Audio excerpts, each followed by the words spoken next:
Assalamualaikum teman-teman. Perkenalkan, nama saya Febriani Nuraisya dari STAI Al-Islah Cirebon, jurusan Perbankan Syariah semester 5. Di sini saya akan menjelaskan mengenai buku yang telah saya resum, yaitu Leadership, Ilmu dan Seni Kepemimpinan dari Dr. Haji Syamsul Arifin, MPD. Oke teman-teman, di sini ada pembahasan mengenai pemimpin formal, informal, dan etika profesi pemimpin. Tapi sebelum ke pembahasan ini, alangkah lebih baiknya kita harus tahu dulu nih arti dari pemimpin dan kepemimpinan itu.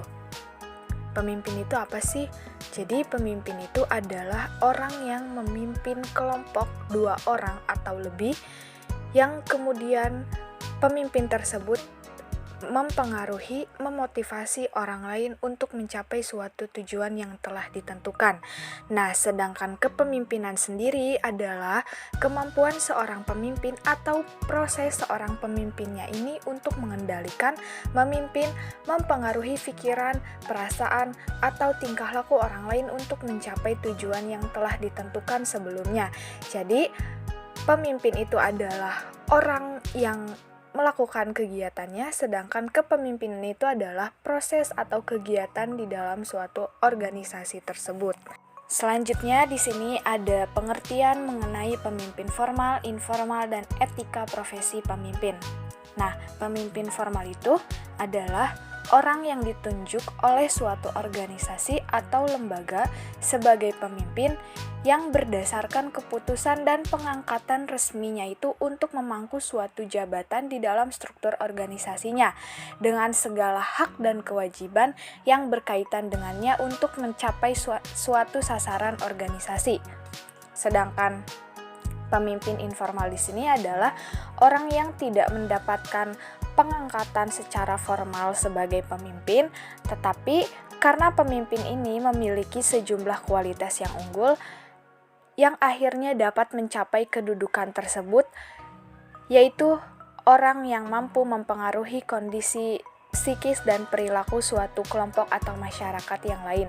Jadi dapat dikatakan bahwa pemimpin formal itu adalah pemimpin yang memang ada pengangkatan secara resminya gitu di dalam memangku suatu jabatannya, sedangkan pemimpin informal di sini adalah pemimpin yang tidak mendapatkan pengangkatan secara resmi atau secara formal. Nah, kemudian ada etika profesi pemimpin. Etika itu didefinisikan sebagai filsafat moral atau ilmu mengenai moral. Nah, etika sendiri ini ialah analisis ilmu mengenai kewajiban-kewajiban manusia dan tentang perkara yang baik dan yang buruk. Etika di sini juga tidak membahas mengenai kondisi atau keadaan manusia, melainkan tentang bagaimana sih manusia itu seharusnya bertingkah laku. Karena itu pula etika di sini ilmu yang mengenai tindakan-tindakan manusia yang seharusnya berbuat menurut aturan dan norma-norma yang berlaku. Pembahasan selanjutnya yaitu mengenai pembentukan tim dan kaderisasi. Pembentukan tim atau team building ini adalah suatu upaya yang memang dibuat secara khusus untuk mengembangkan kerja kelompok di dalam suatu organisasi tersebut.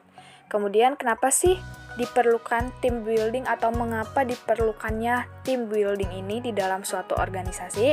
Karena pada prinsipnya kita itu memerlukan team building untuk memperbaiki kinerja kelompok yang kita miliki.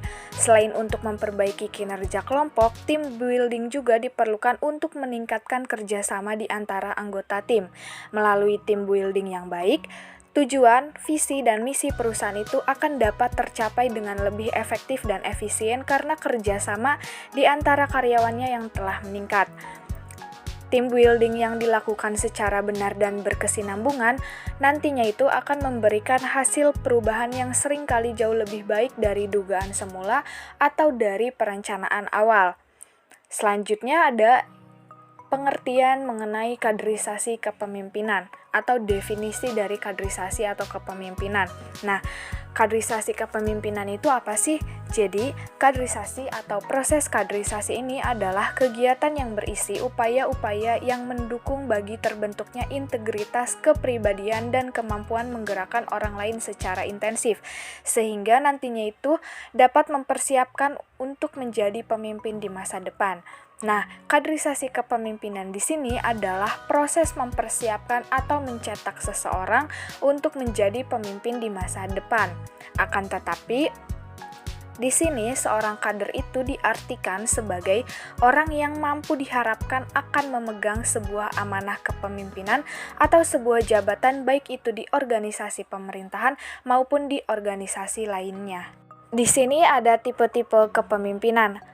Yang pertama itu tipe otokratis. Tipe otokratis ini adalah tipe seorang pemimpin yang selalu menganggap organisasinya itu sebagai milik pribadinya sendiri. Jadi, seakan-akan pemimpin ini menganggap bahwa organisasi yang dia pimpinnya itu adalah milik pribadinya sendiri. Kemudian tipe otokratis ini juga tipe yang tidak mau menerima kritik, saran, dan pendapat dari orang lain. Dan tipe otokratis ini tipe seorang pemimpin yang terlalu tergantung kepada kekuasaan formilnya dan menganggap bawahannya itu hanya sebagai alat semata-matanya saja. Kemudian yang kedua itu ada tipe militeristis. Tipe militeristis ini adalah tipe seorang pemimpin yang memiliki ciri-cirinya itu menggunakan sistem perintah di dalam menggerakkan bawahannya. Nah, tipe militeristis ini juga sama dengan tipe otokratis, yaitu sukar menerima kritik, saran, dan pendapat dari orang lain, tidak mau menerima pendapat dari bawahannya. Tipe militeristis ini juga tipe yang senang pada formalitas yang berlebih-lebihan, dan tipe militer ini tipe seorang pemimpin yang amat sangat menuntut disiplin yang tinggi di dalam melakukan organisasinya. Nah, berdasarkan ciri-ciri di atas, dapat dikatakan bahwa seorang pemimpin yang memiliki tipe militeristis ini bukanlah pemimpin yang ideal di dalam suatu masyarakat sipil, karena nantinya akan membungkam aspirasi-aspirasi warga atau aspirasi dari bawahannya. Sesuai dengan namanya, tipe ini juga selayaknya diterapkan di kalangan militer, karena organisatornya yang memang memiliki struktur yang hierarkis sesuai dengan ciri-ciri atau sesuai dengan namanya ini. Kemudian yang ketiga itu ada tipe paternalistis. Tipe paternalistis ini adalah tipe seorang pemimpin yang memiliki ciri-cirinya itu sering bersikap maha tahu, atau mungkin bahasa sekarangnya itu sok tahu gitu. Nah, tipe paternalistis ini juga tipe seorang pemimpin yang jarang memberikan kesempatan kepada bawahannya itu untuk ikut mengambil suatu keputusan, dan jarang juga memberikan kesempatan kepada bawahannya itu untuk mengambil inisiatifnya sendiri dan mengembangkan daya kreatif dari bawahannya itu. Nah, tipe ini juga sedikit banyak merupakan reproduksi dari pola hubungan di dalam keluarga di masyarakat, di mana peran utama itu ada pada seorang bapak atau suami, di mana si istri dan anak-anaknya ini harus tunduk kepada si suami atau bapaknya ini. Nah, kemudian yang terakhir ada tipe demokratis. Tipe demokratis ini adalah tipe seorang pemimpin yang memiliki ciri-cirinya itu senang menerima saran, pendapat, dan bahkan kritik dari orang lain. Ini agak berbanding terbalik ya dengan tipe otokratis dan tipe militeristis ini yang tidak mau menerima pendapat dari orang lain, tetapi tipe demokratis ini senang menerima saran dan pendapat dari orang lain. Nah, tipe demokratis ini juga tipe yang memang selalu berusaha mengutamakan kerjasama dan kerja tim di dalam usaha mencapai tujuannya, dan selalu berusaha untuk menjadikan si bawahannya itu lebih sukses daripada dia sendiri. Dan tipe ini juga selalu berusaha menyelaraskan kepentingan dan tujuan organisasi dengan kepentingan dan tujuan pribadi dari para bawahannya. Selanjutnya di sini ada pembahasan mengenai koordinasi. Ada yang tahu teman-teman koordinasi itu apa? Ya, menurut J.R. Terry, koordinasi itu adalah suatu usaha yang sinkron dan teratur untuk menyediakan jumlah dan waktu yang tepat dan mengarahkan pelaksanaan untuk menghasilkan suatu tindakan yang seragam dan harmonis pada sasaran yang telah ditentukan sebelumnya. Koordinasi ini adalah mengimbangi dan menggerakkan tim dengan memberikan lokasi kegiatan pekerjaan yang cocok dengan masing-masing dan menjaga agar kegiatan itu dilaksanakan dengan keselarasan yang memang semestinya di antara para anggota itu sendiri. Nah, menurut Hadiadiningrat bahwa koordinasi dan komunikasi itu adalah sesuatu hal yang tidak dapat dipisahkan. Selain itu, beliau juga mengatakan bahwa koordinasi dan kepemimpinan atau leadership itu adalah tidak bisa dipisahkan satu sama lain karena memang satu sama lainnya itu saling mempengaruhi. Kalau misalnya tidak ada koordinasi, yang pastinya kepemimpinan itu tidak akan berjalan dengan lancar dan baik. Nah, di sini ada ciri-ciri koordinasi, ada 5 ciri. Yang pertama itu adalah bahwa tanggung jawab koordinasi itu adalah terletak pada pimpinan. Oleh karena itu, koordinasi ini adalah merupakan tugas pimpinan dan memang tugas pimpinan itu adalah mengkoordinasikan bawahan-bawahannya. Kemudian yang kedua itu adanya proses atau continuous process. Karena koordinasi di sini adalah pekerjaan pimpinan yang memang sifatnya itu berkesinambungan dan memang harus dikembangkan sehingga tujuannya itu dapat tercapai dengan baik. Nah, agar tujuannya itu tercapai dengan baik, pastinya sebelumnya itu atau di dalamnya itu adanya proses atau continuous proses ini. Yang ketiga itu adalah pengaturan secara teratur usaha kelompok. Oleh karena koordinasi ini adalah konsep yang diterapkannya di dalam kelompok bukan terhadap usaha individu, maka sejumlah individu yang bekerja sama ini di mana dengan koordinasi ini akan menghasilkan suatu usaha kelompok yang sangat penting untuk mencapai efisiensi di dalam melaksanakan kegiatan organisasinya. Yang keempat itu ada konsep kesatuan tindakan. Hal ini adalah inti dari koordinasi. Kesatuan usaha berarti bahwa harus mengatur sedemikian rupa usaha-usaha yang tiap kegiatan individunya itu sehingga nantinya itu adanya keserasian di dalam mencapai hasil yang telah ditentukannya. Dan yang terakhir adalah tujuan koordinasi adalah tujuan bersama. Jadi maksudnya adalah kesatuan dari usaha meminta suatu pengertian kepada semua individu agar ikut serta melaksanakan tujuan sebagai kelompok di mana mereka bekerja.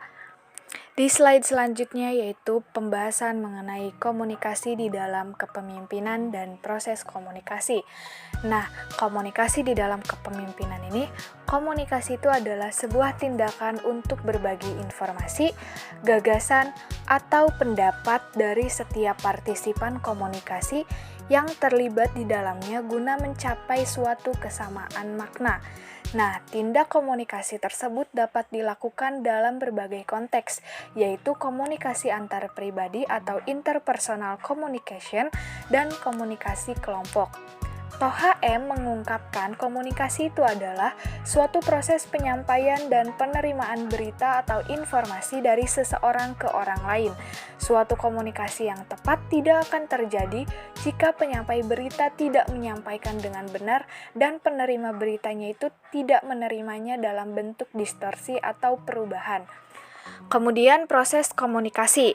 Proses komunikasi akan berlangsung baik dan efektif apabila terjadi saling pemahaman yang sama antara si komunikator pemberi pesan dengan komunikasi si penerima pesan tentang pesan, ide atau informasi yang disampaikan melalui cara atau media tertentu baik lisan maupun tertulis. Kemudian di sini ada pembahasan mengenai motivasi di dalam kepemimpinan. Nah, motivasi itu berasal dari bahasa Latin atau movere yang berarti dorongan atau daya penggerak. Setiap orang di dalam suatu aktivitas berbeda satu dengan yang lainnya tergantung pada kemampuannya. Nah, dorongan dalam diri seseorang ini menyebabkan mengapa ia harus berusaha mencapai tujuan yang telah direncanakannya dengan baik secara sadar ataupun tidak sadar. Menurut Hasibuan, motivasi adalah pemberian daya penggerak yang menciptakan kegairahan kerja seseorang agar mereka mau bekerja sama, bekerja efektif, dan terintegrasi dengan segala daya upayanya untuk mencapai suatu kepuasan. Motivasi juga adalah dorongan yang timbul pada diri seseorang untuk berperilaku mencapai tujuan yang telah ditetapkannya. Motivasi juga dapat diartikan sebagai kekuatan atau energi seseorang yang memang dapat menimbulkan tingkat persistensi dan entusiasmenya di dalam melaksanakan suatu kegiatan, baik yang bersumber dari dalam individu itu sendiri maupun dari luar individu. Nah, motivasi di sini dapat dibagi menjadi dua bentuk, yaitu motivasi ekstrinsik dan motivasi intrinsik. Motivasi ekstrinsik ini dibentuk oleh dimensi gaji, insentif, bonus, keamanan, dan sosial yang berasal dari luar individu kita sendiri. Sedangkan motivasi intrinsik ini adalah dibentuk oleh dimensi tertarik pada pekerjaan, tertantang pada pekerjaan, ingin belajar hal baru, menciptakan kontribusi penting dan memanfaatkan potensi sepenuhnya, kreatif dan tanggung jawab yang berasal dari dalam diri kita sendiri. Di sini ada konflik dan pengelolaan konflik, kemudian mengelola konflik di dalam organisasi. Pengertian dari konflik sendiri yaitu suatu gejala di mana individu atau kelompok itu menunjukkan sikap atau perilaku bermusuhan terhadap individu atau kelompok lain, sehingga mempengaruhi kinerja dari salah satu atau semua pihak yang terlibat di dalamnya. Keberadaan konflik di dalam organisasi ini ditentukan oleh persepsi individu atau kelompok. Jika mereka tidak menyadari bahwa telah terjadi konflik di dalam suatu organisasi tersebut, maka secara umum konflik tersebut tidak akan dianggap ada. Sebaliknya, jika mereka mempersepsikan bahwa di dalam organisasi telah terjadi konflik, maka konflik tersebut akan menjadi sebuah kenyataan. Manajer atau pimpinan organisasi juga harus proaktif untuk mengidentifikasi keberadaan kondisi-kondisi tersebut di dalam organisasinya. Jika salah satu atau lebih dari kondisi itu muncul, maka ia harus segera mengambil tindakan sebelum kondisi itu menjadi konflik terbuka atau konflik yang nyata. Mengelola konflik di dalam organisasi itu, para manajer menghabiskan banyak waktu dan energi untuk menangani konflik. Nah, upaya penanganan konflik sangat penting dilakukan, karena setiap jenis perubahan di dalam suatu organisasi cenderung akan mendatangkan konflik. Di samping itu, jika konflik tidak ditangani secara baik dan tuntas, maka akan mengganggu keseimbangan sumber daya dan menegangkan hubungan di antara orang-orang yang terlibat di dalamnya. Kegagalan dalam menangani konflik dapat mengarah kepada akibat yang nantinya mencelakakan organisasi tersebut. Konflik dapat menghancurkan organisasi melalui penciptaan dinding pemisah di antara rekan sekerja, menghasilkan kinerja yang buruk, dan bahkan sampai pengunduran diri. Para manajer organisasi publik harus menyadari bahwa karena konflik disebabkan oleh faktor-faktor yang berlainan, maka model yang digunakan di dalam pengelolaan konflik juga berlainan, tergantung keadaannya. Memilih sebuah model pemecahan konflik yang cocok tergantung pada beberapa faktor, termasuk alasan mengapa konflik ini terjadi dan hubungan khusus di antara pemimpin dengan pihak yang terlibat konflik. Efektivitas pimpinan organisasi di dalam menangani konflik ini tergantung pada seberapa baik mereka memahami dinamika dasar dari konfliknya itu, dan apakah mereka dapat mengenali hal-hal penting yang terdapat di dalam konflik tersebut. Kita lihat di sini ada faktor-faktor penyebab konflik. Ada 3 faktor dari penyebab timbulnya konflik. Yang pertama itu komunikasi.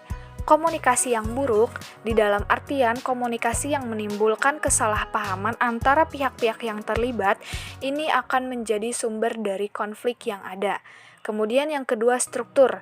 Nah, istilah struktur di dalam konteks ini digunakan dalam artian yang mencakup ukuran atau kelompok, derajat spesialisasi yang diberikan kepada anggota kelompok, kejelasan wilayah kerja, kecocokan antara tujuan anggota dengan tujuan kelompok, gaya kepemimpinannya, sistem imbalan, dan derajat ketergantungan antara kelompoknya itu.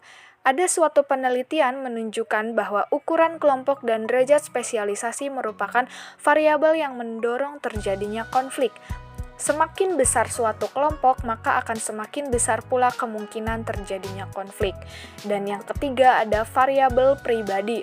Sumber konflik lainnya yang berpotensial adalah faktor pribadi, yang meliputi sistem nilai yang dimiliki tiap-tiap individu, karakteristik kepribadian yang menyebabkan individu ini memiliki keunikan dan berbeda dengan individu yang lain. Ada suatu kenyataan menunjukkan bahwa tipe kepribadian tertentu, misalnya individu yang sangat otoriter, dogmatik, dan menghargai rendah orang lain merupakan suatu sumber konflik yang berpotensial. Pembahasan yang terakhir yaitu keputusan dan pengambilan keputusan. Definisi keputusan ini pada umumnya Para penulis sependapat bahwa kata keputusan atau decision berarti pilihan atau choice, yaitu pilihan dari dua atau lebih kemungkinan, namun hampir tidak merupakan pilihan antara benar dan yang salah. Tetapi yang sering terjadi adalah pilihan antara yang hampir benar dan mungkin salah. Kemudian pengambilan keputusan. Pengambilan keputusan atau decision making di sini adalah suatu proses pemikiran di dalam rangka pemecahan suatu masalah untuk memperoleh hasil akhir untuk dilaksanakan. Pembuatan keputusan ini bertujuan untuk mengatasi dan memecahkan masalah yang bersangkutan dengan berbagai konflik sehingga usaha pencapaian tujuan yang dimaksud dapat dilaksanakan secara baik dan efektif. Sebelum ditutupnya pembahasan kali ini, ada sedikit quotes dari Wayne Dyer, yaitu tindakan menyalahkan hanya akan membuang waktu. Sebesar apapun kesalahan yang kamu timpakan ke orang lain, dan sebesar apapun kamu menyalahkannya, hal tersebut tidak akan mengubahmu. Mungkin cukup sekian yang saya bahas kali ini. Jangan lupa like, subscribe, comment, and share sebanyak-banyaknya untuk video selanjutnya. Terima kasih. Wassalamualaikum warahmatullahi wabarakatuh.